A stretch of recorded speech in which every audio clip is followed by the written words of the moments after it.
नमस्कार दोस्तों, आप सबों को मैं अपने YouTube channel Gurukul GS point में स्वागत करता हूं। आज 11 अगस्त का इम्पोर्टेंट करेंट अफेयर्स आप लोगों के बीच लेकर के आए हैं। तो आज इस करेंट अफेयर्स में सभी क्वेश्चन पर बारी बारी से डिस्कशन करेंगे और इनसे जो भी महत्वपूर्ण बिंदु निकलेंगे उस पर चर्चा करेंगे। तो सबसे पहला क्वेश्चन है, विश्व आदिवासी दिवस कब मनाया गया? यानी विश्व आदिवासी दिवस कब मनाया गया? तो ये 9 अगस्त को मनाया गया है, विश्व आदिवासी दिवस। आदिवासी का अर्थ क्या होता है? मान लीजिए जो ये भी एक जाति है, एक अनुसूचित जाति होता है, एक अनुसूचित जनजाति होता है। तो जनजाति को हम जो है आदिवासी मान सकते हैं। तो उसी के लिए जो है ना, उसी की सुरक्षा के लिए विश्व आदिवासी दिवस प्रत्येक साल जो है ना 9 अगस्त को मनाया जाता है। नेक्स्ट क्वेश्चन है, यूएई ने किस देश के प्रवासियों से वसूल किए जाने वाले वीज़ा जुर्माना माफ़ करने की घोषणा की है? यूएई देश है, किस देश के जो है ना प्रवासी से वीज़ा जो है ना ये माफ़ करने की घोषणा की है? तो ये भारत का प्रवासी, जो प्रवासी का अर्थ होता है जो विदेश में रहता है उसको प्रवासी बोलते हैं। तो उसका वीज़ा जो है ना माफ़ करने का घोषणा किया है ये यूएई देश ने। और ये किस देश को किया है? तो ये भारत को किया है। यूएई का अर्थ होता है संयुक्त अरब अमीरात, जिसकी राजधानी जो है अबू धाबी है। नेक्स्ट क्वेश्चन है कि कौन सी कंपनी भारतीय विज्ञान संस्थान बंगलोर में रोबोटिक्स लैब स्थापित करेगी? यानी भारत में जो है ना कौन सी कंपनी भारतीय विज्ञान संस्थान बंगलोर में रोबोटिक लैब स्थापित करेगी? तो ये कंपनी है नोकिया कंपनी है। वो जो है बंगलोर में जो है ना वो विज्ञान संस्थान में बंगलोर में रोबोटिक्स लैब स्थापित करेगी। और इसमें क्या होगा कि रोबोट, आप लोग को पता होगा रोबोट जो बनता है तो वो रोबोट में उसमें सब सारे काम करेंगे उस लैब में। और नोकिया कहाँ की कंपनी है? तो नोकिया फिनलैंड की कंपनी है। और नोकिया की स्थापना कब हुई थी? तो 1865 ईस्वी में स्थापना इसकी की गई थी। नोकिया का मोबाइल सब भी आता है जो कि आप लोगों को पता ही होगा, काफ़ी पुराना हैंडसेट है। नोकिया का आता था, वो कहाँ का कंपनी है? तो फिनलैंड का है। इसकी स्थापना हुई थी 1865 ईस्वी में। अब नेक्स्ट क्वेश्चन है, किस राज्य ने नई इलेक्ट्रिक वाहन पॉलिसी लॉन्च की है? ऐसा भारत का कौन सा राज्य है जिसने इलेक्ट्रिक वाहन पॉलिसी को लॉन्च किया है? इलेक्ट्रिक अर्थ जो इलेक्ट्रिक से गाड़ी चलता है उसको लॉन्च किया है दिल्ली सरकार ने। यानी दिल्ली में जो है ये पॉलिसी लॉन्च की गई है जो कि अरविंद केजरीवाल ने लॉन्च किया है। और वर्तमान में यदि दिल्ली के सीएम की यदि बात की जाए तो अरविंद केजरीवाल जो है वहाँ के वर्तमान में सीएम है। यानी दिल्ली के वर्तमान में सीएम कौन है? तो अरविंद केजरीवाल है। और वर्तमान में वहाँ के उपराज्यपाल होगा, राज्यपाल नहीं होगा, वहाँ पर जो उपराज्यपाल होता है।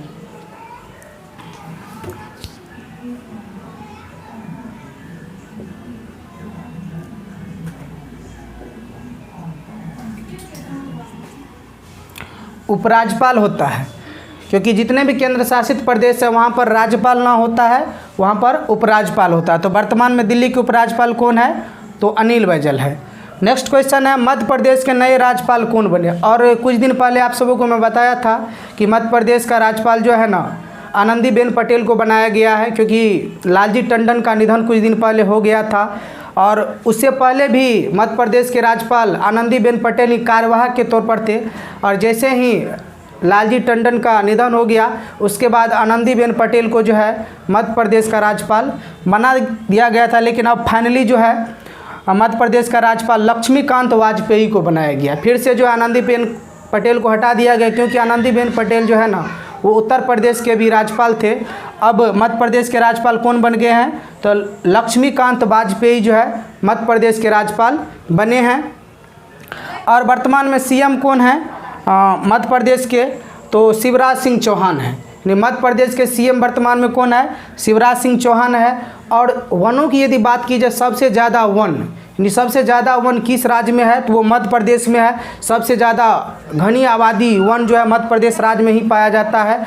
और सोया प्रदेश आप लोग सुने होंगे, एक सोया प्रदेश किसको कहा जाता है?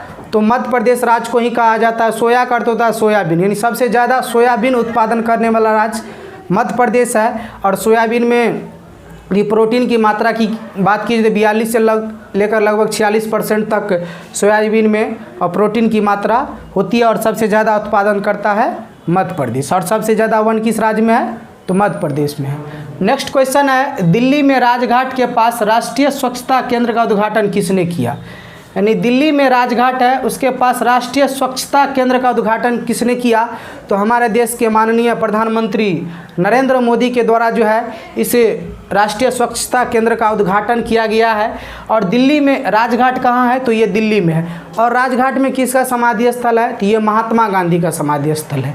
और ये उद्घाटन जो है ना 8 अगस्त को किया गया है।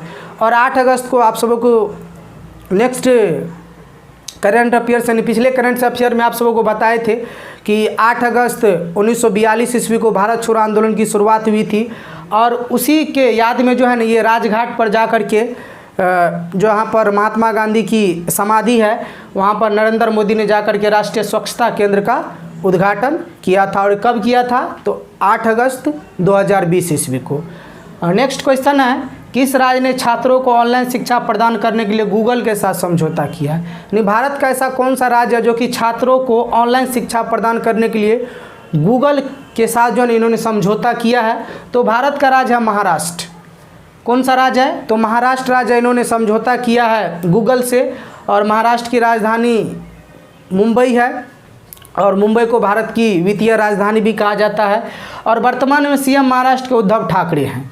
वर्तमान में सीएम कौन है? उद्धव ठाकरे हैं। और राज्यपाल भगत सिंह कोश्यारी वर्तमान में है। यानी महाराष्ट्र के वर्तमान में सीएम उद्धव ठाकरे और राज्यपाल भगत सिंह कोश्यारी हैं। और यहाँ पर गूगल है, तो गूगल की स्थापना कब हुई थी? तो 1998 ईस्वी में गूगल की स्थापना की गई थी। और इसका मुख्यालय कहाँ पर है गूगल का? तो कैलिफोर्निया में है।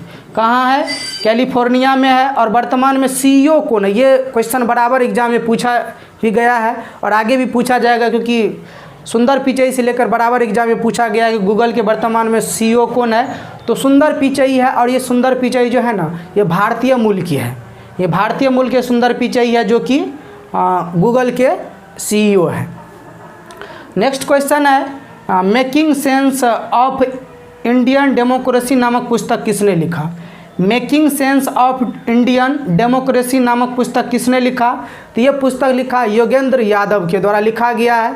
और ये जो योगेंद्र यादव है ना ये भारतीय इतिहासकार था।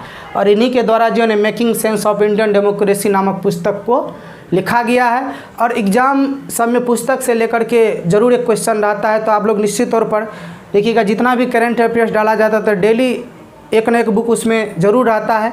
तो आप लोग बुक को ज़रूर याद रखिएगा, क्योंकि बुक से क्वेश्चन एग्ज़ाम में बराबर पूछा जाता है।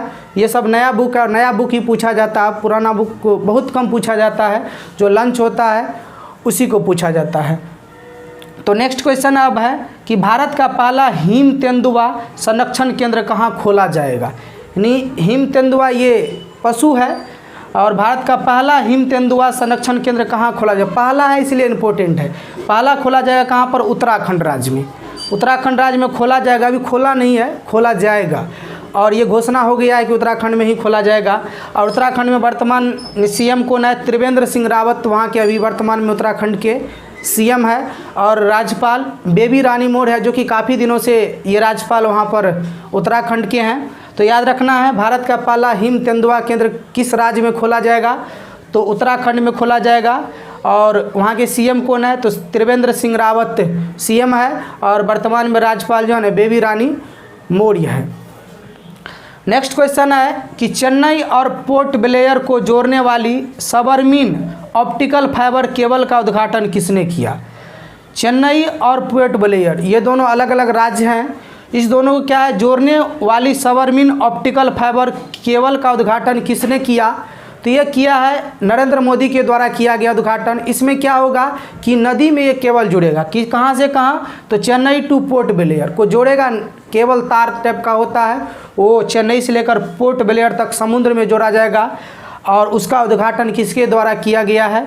तो ये नरेंद्र मोदी के द्वारा उद्घाटन किया गया है। तो दोस्तों ये करंट अफेयर्स का सीरीज आप लोगों को यदि पसंद आए तो कमेंट बॉक्स में ज़रूर लिखें और अपने दोस्तों को शेयर ज़रूर करें, ताकि आप सबों को ये करंट अफेयर्स का वीडियो प्रतिदिन मिलते रहे। तो अगले क्लास में नेक्स्ट क्लास में मिलेंगे नेक्स्ट करंट अफेयर के साथ। तब तक के लिए धन्यवाद।